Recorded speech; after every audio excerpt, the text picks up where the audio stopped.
All right, guys, so we made it to chapter 11. So in chapter 11, we're dealing with two samples versus, or we're comparing two proportions or two means versus chapter 10, which is comparing one proportion or one mean to some hypothesized value. So let's look at a couple questions in here. Now, in 11 section 1, we're talking about proportions. We're talking about independent and dependent samples. Here's one where they're done independently, and we're testing whether P1 is not equal to P2. So very similar to what we had before, our null hypothesis, we're going to say, hey, they're equal to each other, right? Our null, or our first proportion and second proportion, are equal to each other. Our alternative hypothesis, we have to somehow pick out from the clues. So this one told us not equal to. So we're totally going to go with this one here. And we should get that correct. Then they're going to ask us for the test statistic, p-value, same thing as before. So let's go to StatCrunch and let's use the information that they've given us to solve this. Now on StatCrunch, we're still going to proportion stats. We have a two sample, and this one gave us a summary. So now we just have to input this information in. Let's see if I can see what we had before. So we'll write these down. My x1 is my successes, and it was 30.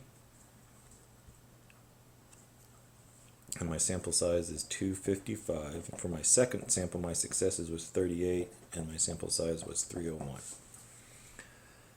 Again, looking at all this, alpha is 0.01. Let's go back to over here. Number of successes was 30 for my first one, and 255. Over here is 38 and 301.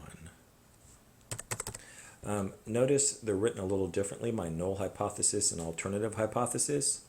The signs are the same, equal to, not equal to, right? We just have to be careful on this was my first sample, this was my second sample, the order that we put them in. That is important with the way that we're inputting them into StatCrunch. But equals and not equals is what we had. We hit compute. There is our test statistic, negative 3.084, 3.084, and then we also have our p-value of 0.7578. So we can go back in and two decimal places, so negative 0.31. Good job. Our p-value is next, and then we're going to have to make some conclusion, right? So 3 decimal place would be 758. And now we're going to be looking at, do we reject or not reject? If my p-value is low, the hoe got to go, right? This is not lower than my alpha of 0.01. So I do not reject the null hypothesis. I can't even say it. Do not reject the null hypothesis because there is not sufficient evidence to conclude that P1 not equal to P2. So that's how we're going to use StatCrunch to get that information for us. Now, that's the basic independent sample one. When we get to one where they are dependent to each other. So first we have to figure out if they are dependent. In your book, they talk about dependent samples on page 475, right? And when you have dependent samples, we're going to have some type of table that we can make, right? Where the number of successes in one treatment versus successes in another treatment. We're going to get these numbers and we're going to use a different formula. So the formula that we're going to use is this one. And these just refer to those spaces in that table. So this is row 1, column 2. Let's go back and verify that F12.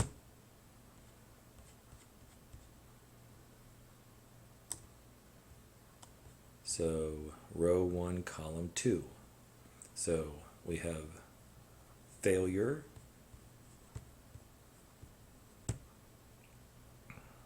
so column 2s are failures.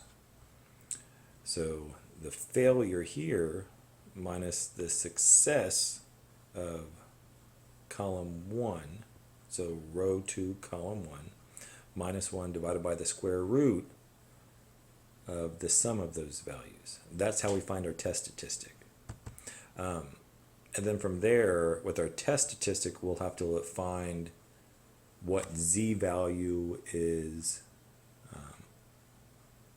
what the level of significance they give us, what that z value is. So this one, we're going to have to do a little bit of math too when we find a problem like this. So let's see if we can find one of these.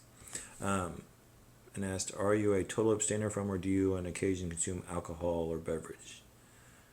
They were total abstainers. 60 years later, the same question was asked of the 1,100 adults. So here's why this one's dependent. We have 1,100 adults surveyed, 360 indicated that they were total abstainers. 60 years later, the same question was asked of 1,100 adults, totally abstained from alcohol changed. So my question is,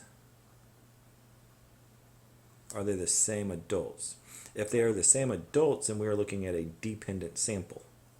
If they are not, I would say that these are independent samples. So this is the hard part, right? Figuring out, am I dealing with independent or dependent? The same question was asked of 1,100 adults. It does not say the same adults. So I'm going to say this one is independent. If it was the same adults, it would be dependent. Let's see if we can find a different one that's going to give us dependent.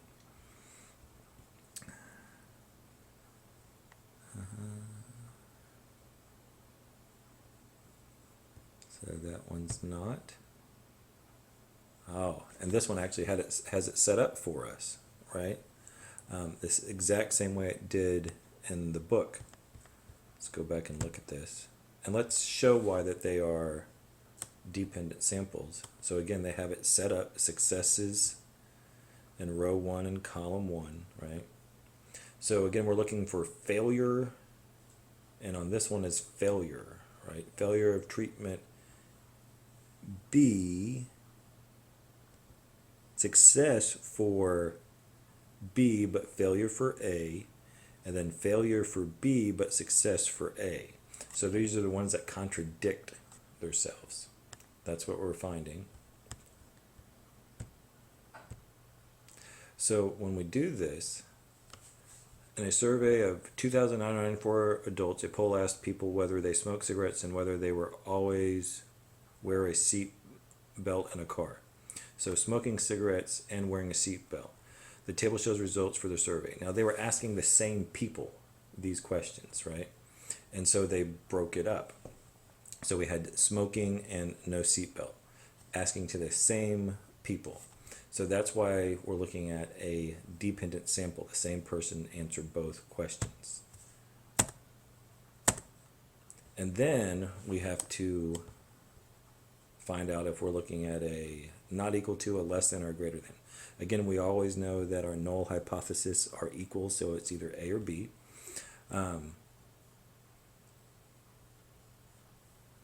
Let's see if we can determine why, if it's going to be not equal to or less than. Is there significant difference in the proportion of individuals who smoke and the proportion of individuals who do not wear a seatbelt?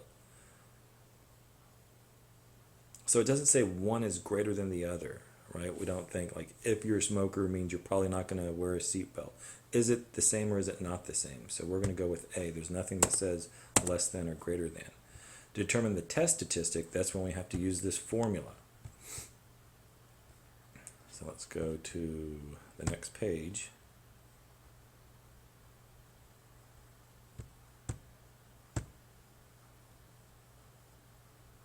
So I have absolute value of this minus that minus 1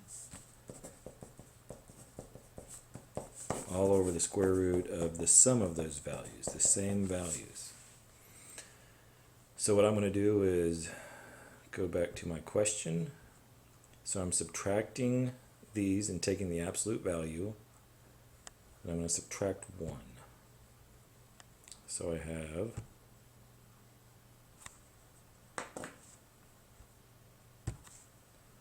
439 minus 338, and I'm going to take the absolute value of that, so that's 101 since it's already positive. I'm going to subtract 1 from it, and now I'm going to divide that by the square root of the sum of those values, 439 plus 338. So this is my test statistic, 3.59 to two decimal places. The p-value for that, I would actually have to go to StatCrunch and look at my normal calculator, since I'm looking at z-values. My normal calculator, and when I look at 3.58, I want to see what percent is greater than that, because that would give me my tail, and it says a very small amount, 0.0002, if I'm going to 4 decimal places, but to 3 decimal places, all right, very small. So this is very small. My level of significance is 0.10, so I'm way lower than that. So I would reject, my p is low, so the null hypothesis got to go. Reject the null hypothesis, and there is sufficient evidence to say that they are not equal. Right? So that's how you do a dependent sample one. So again, make sure you read these sections, right, to get through this.